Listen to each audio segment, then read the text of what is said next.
কি ভাবলে এতটা চুল পুরো কেটে ফেলবো? তো দেখতেই পাচ্ছ কাঁচি চিরুন নিয়ে চলে এসেছি। তার আগে বলে নিই হারিয়ে ইউটিউবার। তো মানে সকালবেলা চুলটা খুলে দেখলাম, মানে চুলের আগাটা এত বিশ্রী হয়ে গেছে, মানে একদম পুরো ফালতু রকমের হয়ে গেছে। তো আমি এখন এই চুলের আগাটা কাটবো।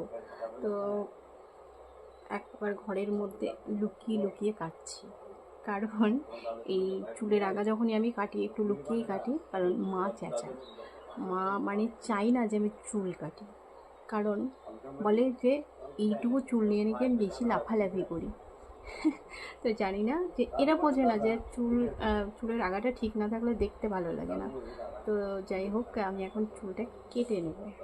তো রেডি হয়ে আছি, মানে চুলটা বেঁধে নিয়েছি, এইভাবেই সামনে ধরে এখন কাটবো। তো দেখো, তো আমি সাইজ করে নিয়েছি, এখন আমি কেটে নেব।